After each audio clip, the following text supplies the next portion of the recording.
Our topic for today is about looping construct.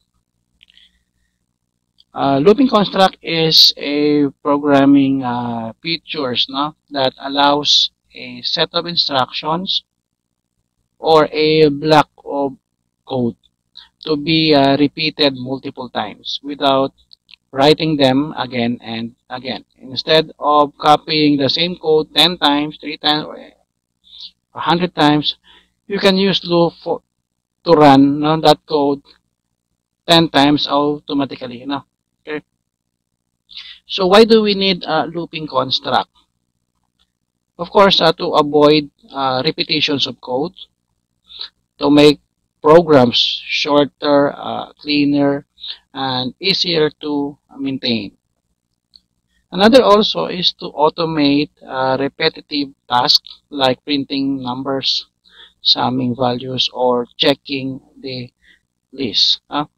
Sa pagdating natin sa loop, we have actually three loops ang common. We have the for loop, the second is while loop, and then the third is do while loop. For loop actually guys, it is best when you know how many times you want to repeat. While the while loop runs as long as the condition is true. It is good when you don't know the exact number of repetitions. While the do while, similar to while, but it guarantees the code runs at least once before checking the condition. But in today's topic, we are going to talk about, or we're going to use the for loop only. Okay. Now,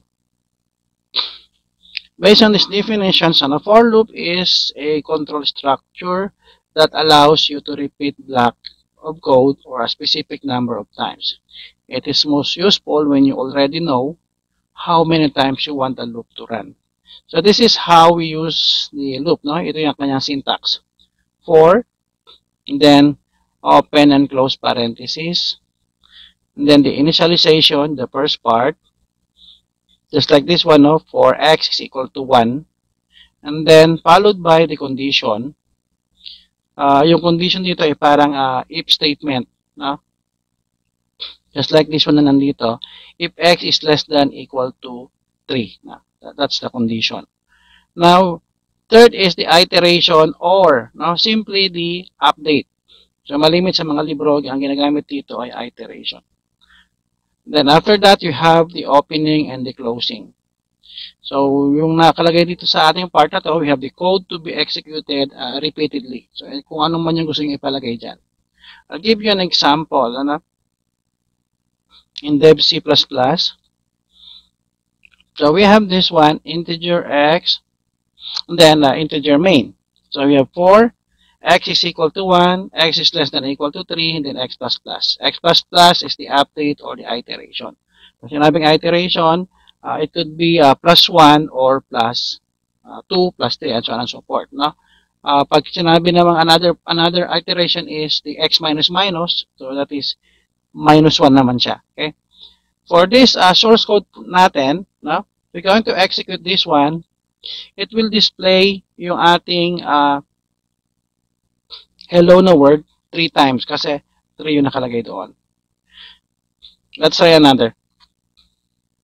Kung gagawin natin siyang 10, then let us execute.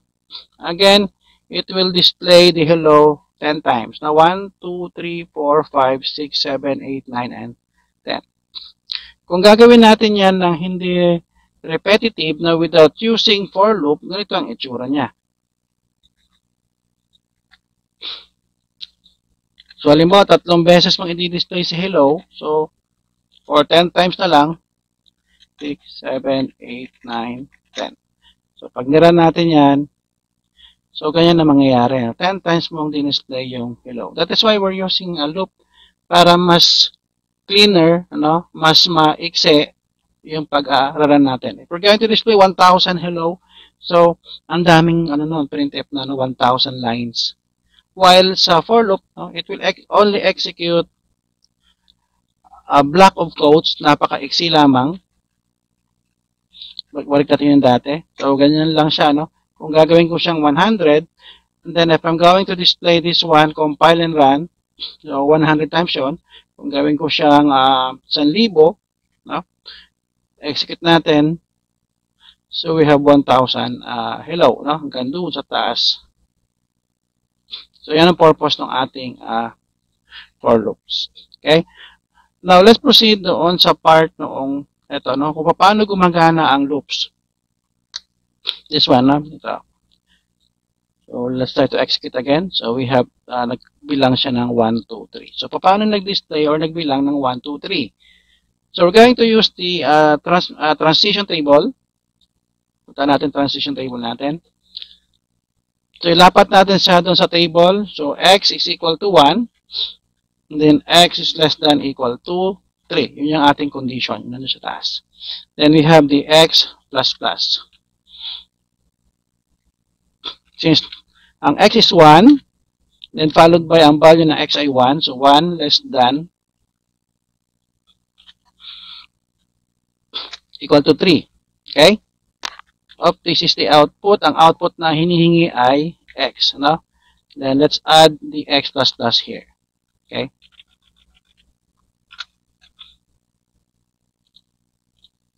So, sabi niya, x. No?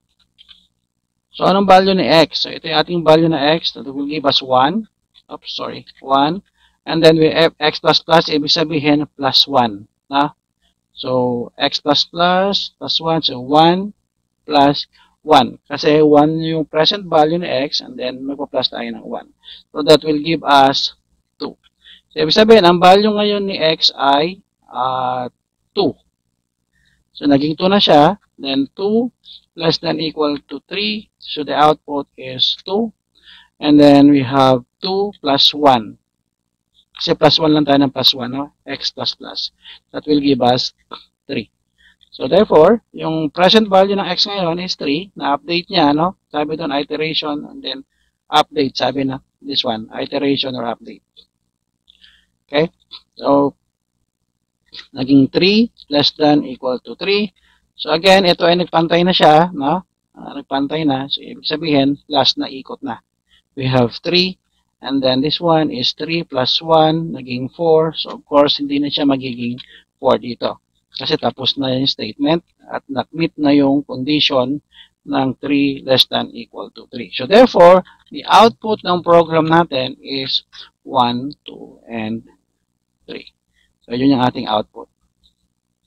That's right, nung kapag niran natin to, so we have, compile and run, we have 1, 2, and 3. Okay. So, yung single loop yun. No? Now, let's proceed with the double loops. Okay? Nested loop kung tawagin. So, this one is the nested loop. A loop within a loop. So, ito yung nasa inner, and then ito yung nasa outer part. Yan. Outer part to, no? Yan. Yan dito. Ito yung ating inner. Kailangan lang alam lang natin yung umpisa, no? The open and closing braces. Now, ito, hindi muna natin iraran. No? I'm going to use muna yung ating transition table. Kung ano yung magiging outputs niya. So, let's proceed with the nested loop. So, this is the nested loop. So, again, ang source code natin is x is equal to 1, x is less than equal to 3, then x plus plus. Inner loop natin, this is our inner loop. No? Tingnan natin ng kulay pula para ma-identify nyo yung inner loop. Okay, so I think taas.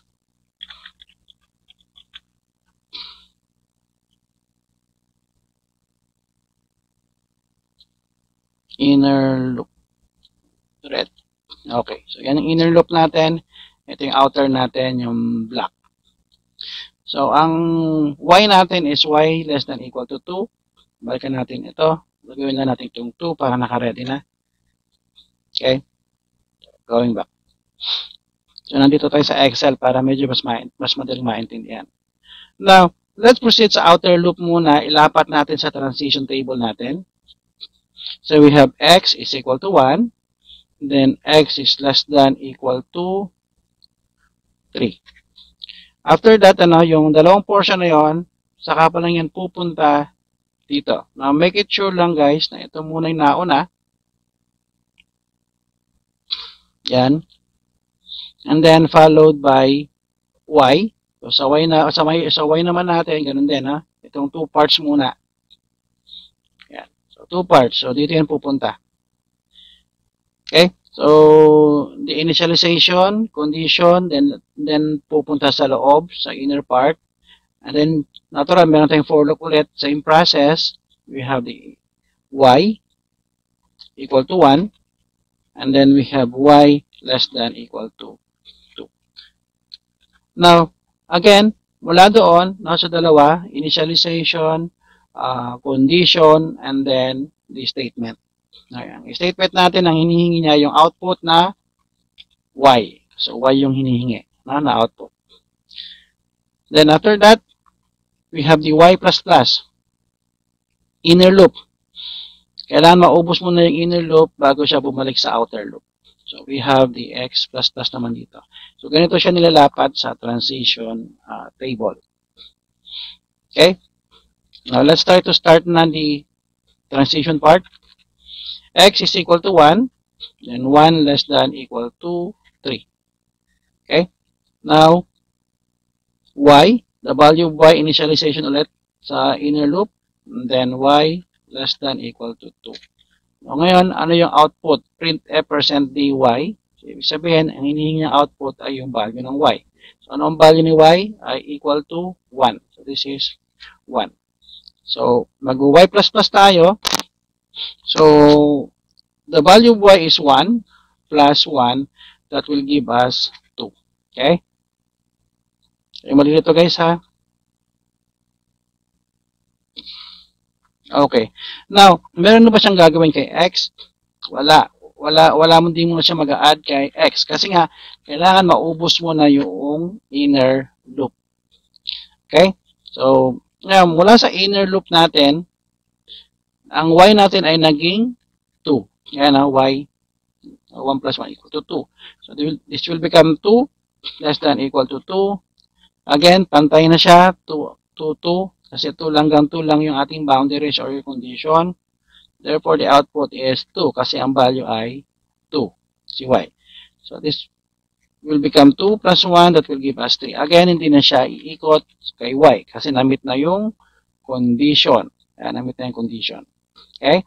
So, pupunta na siya kay x, no? Babalik siya kay x. So, therefore, the value of x is 1, yung present, no? Ito. And then, 1 plus 1, that will give us 2. Therefore, si x ngayon ay magiging 2. So, 2 less than equal to 3. Again, no? Papasok ulit siya or babalik ulit siya kay inner loop. Kasi from here, doon sa for loop natin, x ay babalik dito ulit. Mag-ikot ng dalawang beses, and then lalabas, and then babalik. So, parang gano'n lang siya, no? Therefore, dahil papasok siya ulit doon kay y, so initialization value or initial value ng y is 1. So, 1 less than equal to 2. So, again, ang output na hiningi ay y. So, this is 1 kasi si y ay 1. So, 1 plus 1 ulit. That will give us 2. Again, hindi siya mag-execute kay x kasi sabi nga, kailangan maubos muna si y. So, therefore, si y ay 2. Kasi nag-1 plus 1 tayo. So, 2 less than equal to 2. Again, nagpantay na sila. Okay? Last na ikot na yon kasi hanggang dalawa lang. So, the output is 2 kasi yung ating y ay 2. So, therefore, this is 2 plus 1. That will give us 3. Again, hindi na siya pupunta dito kasi tapos na yung ating execution or ikot ng y. So, therefore, babalik siya ulit kay x. So, the value of x is 2 plus 1 ulit kasi y plus plus. That will give us 3. Okay? Now, 3 na ngayon si x. So, pupunta na siya dito sa portion na to. Sa x naman siya ulit. Kasi, naubos na yung ating y. So this is 3, and then 3 less than equal to 3. Ayan, nagpantay na yung ating x. Ibig sabihin, last na ikot na kay x, o yung outer loop natin. So papasok siya kay y, it will execute the initial value, which is 1. Then 1 less than equal to 2. Therefore, the output is 1. Kasi si y ay 1 ulit. Okay? So we have 1 plus 1, that will give us 2. Again, si x ay wala ulit. Kasi kailangan maubos muna si y. And then we have 2 less than equal to 2. So therefore, pantay na sila ulit. So ibig sabihin, last na ikot na kay y bago siya bumalik kay x. So the output is 2. So this is 2 plus 1, that will give us 3. Natapos na, hindi na babalik. So pupunta siya kay x. So x, the present value is 3. So 3 plus 1, that will give us 4. So ibig sabihin, hindi na rin siya babalik doon kay x kasi nga namit na yung condition. So hanggang dito lang. So therefore, the output of the program is 1, 2, 1, 2, 1, 2. No? So we have output. Final output ng program natin, lagyan natin dito. No? Output 1, 2, 1, 2, 1, 2. O, yan yung ating output ng ating program. If we're going to run no, yung ating source code, this one, okay, yan siya. So, try nating execute and run. So, we have the output of 1, 2, 1, 2, 1, 2.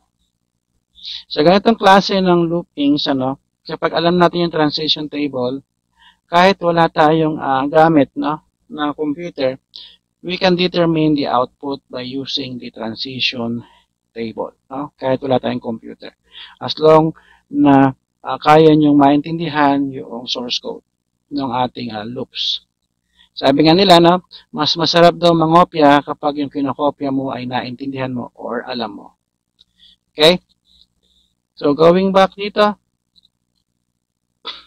So, paano ba nalaman kung ilan ang loops nito?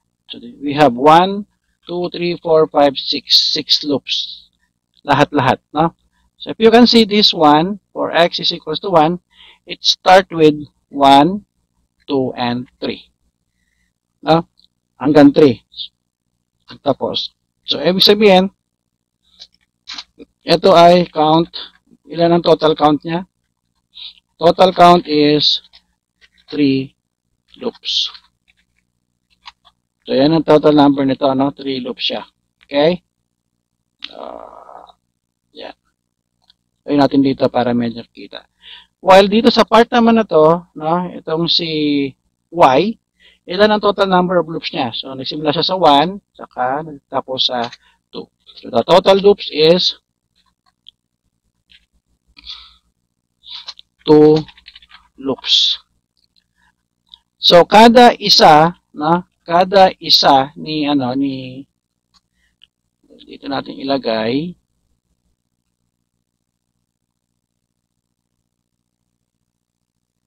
Ayan. Kada isa ni x, no, yung 1 niya, dalawa ni y. Okay? Tingnan natin ng label, x and y. So, lagyan na natin yung output. Ang output is y. Kasi y yung hinihingi na. Para makita nyo lang kung paano siya nag-work. Okay? Gawin natin ito ng konti. Dito siguro.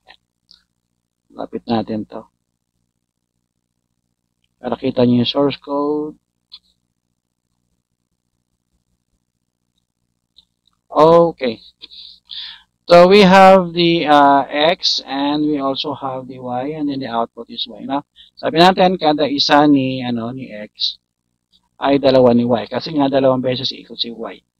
So next is pag naging 2 na siya, iikot ulit siya kay y ng 1 and 2. Tapos the output. Dito ulit, actually ito yung shortcut Then ito yung transition table, yung solution. So number 3 pangatlo ni x, so isa at pangalawa ulit ni y. So therefore, dun sa output natin, since na hinihingi niya ay y, So, ang mangyayari kada ikot niya, this is 1, 2, 1, and 2. Kasi nga, si y ay 2. And we have 1 and 2. Kaya kasi y yung ating hinihingi. So, ito yung pinaka-shortcut natin. Kaya so, makikita mo lang 6, hindi siya pwedeng sumobra. So, pag titignan mo ngayon yan, we have 3 loops here and then 2 loops here. Pag minultiply mo yan, that will give us 3, no? Times 2, that will give us 6. That is the total number of loops. Okay? Now, let's proceed to another naman. No? Halimbawa, nakalagay dito, nagsimula siya sa 5, nagtapos siya sa 7. Halimbawa lang, no? 5 to 7. Okay? So, si y natin, gawin naman natin siyang halimbawa 0. Tapos, gawin natin itong mga, gawin natin itong 2 na lang siguro. Yeah.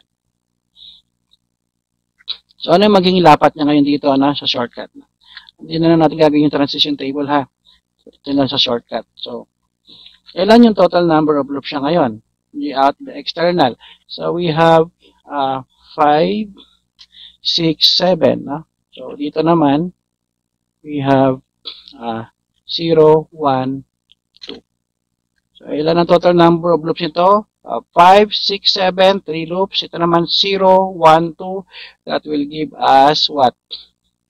3 loops then. So, nagiging 3 times 3, that will give us 9 loops. Total number of loops. So, pag nilagay natin dito yan, nilapat natin, we have 5, and then 0, 1, 2, tapos 6, 0, 1, 2, then 7, we have 0, 1, and 2. So, ang output natin ay y. No? Nakalagay doon ang y. So, therefore, the output is 0, 1, 2, 0, 1, 2, then 0, 0, 1, and 2. So, ganyan na magiging output ng ating program. Kaya pag niran mo yan dito, no? So, sabi doon, 5 to 7, and then we have 0 to 2. No? Run natin. Let's try. So, mapapansin nyo, nakalagay doon ay 0, 1, 2, 0, 1, 2, 0, 1, and 2. Okay? Balik tayo ulit. Another example. What if kung yung output ni printf, balik natin to, yung output lang yung aking babaguhin. So, kung yung output ang hinihingi ay y, tapos plus 2. So, yan ang hinihingi. No? So, output dito is y plus 2. So, therefore, ang mangyayari dyan, the same process, no? 5, 6, 7, 0, 1, 2, 0, 1, 2. Ang magbabago lang ay yung output. Therefore, the 0 plus 2, that will give us 2. Then, another ikot is 0 plus 1, that will give us, 1 plus 2, that will give us 3. So, this is 2 plus 2, that will give us 4. Okay? Ayan. So, mula dyan, no? So, therefore, ang output natin is 2, 3, 4. Repetition lang ulit yan. Ganoon din ang mangyayari dito. Same goes din dito. No? Yan. So, the final output is 2, 3, 4, 2, 3, 4, 2, 3, and 4. Let's try to check dun sa source code. Gawin natin itong y plus has 2. And let's try to execute and run. So, therefore, we have the final output 2, 3, 4, 2, 3, 4, and 2, 3, 4. Ngayon, kapag binilang natin yan dun sa source code natin, we have ilang loops? We have 9. So, 1, 2, 3, 4, 5, 6, 7, 8, 9 loops. Okay? So, sa transition naman, kung gagawin natin yan, so, gawin na natin para marami tayong example. This is 5 ang simula. Ito ay hanggang 7. ito ay 0, yung y. Therefore, ito ay hanggang 2. Okay, the output is y plus 2. So again, burahin natin to. Of course, ito rin. So we have x is equal to 5. So 5 less than or equal to 7. So the y is 0. We have y less than equal to 2. So therefore, ang output is y plus 2. So 0 plus 2. Output natin, that will give us, of course, 2. So y plus plus, again, magiging 0 plus 1. That will give us 1. So again, wala pa si x. So therefore, this is 1. So 1 less than equal to 2. Then we have 1 plus 2. That will give us 3. Then we have 1 yung y natin plus 1. That will give us 2. So therefore, y natin naging 2. And then this one is 2 less than equal to 2. Pantay na sila. And then 2 plus 2. That will give us 4. Therefore, this is 2 plus 1 that will give us 3. So, kasya pupuntahin kay y, kay x. 5 plus 1, that will give us 6. So, therefore, ito ay magiging 6. So, copy na lang natin to kasi uulitin lang naman niya yun. No? This one, itong ating y. Paste. Okay. So, magiging 6 lang to. So, 6 less than equal to 7. So, magiging 6 plus 1, magiging 7. So, adjust natin to. Copy ko na lang to. So, yun din naman yun, no? Para mabilis. So, magiging 7 to. This is 7. And then this will become 8. No? So, final output 2, 3, 4, 2, 3, 4. Then we have 2, 3, and 4. So, ganyan siya nag-work, guys. So, hanggang dyan yung ating topic. Please do review na lang yung videos. No? Panoorin nyo na lang ng paulit-ulit hanggang sa maintindihan nyo na gusto. But again, this is the shortcut, and then this is the solution, no, kung paano siya nag-work ng step by steps. And then we also have our source code here, no? Para nakita nyo na yung source code pa lang to, no? Kahit hindi ko siya tinype muna, no? Nag-transition muna ako, in-analyze ko siya. So, makikita ko muna kaagad yung ating output. Okay, that would be all for today.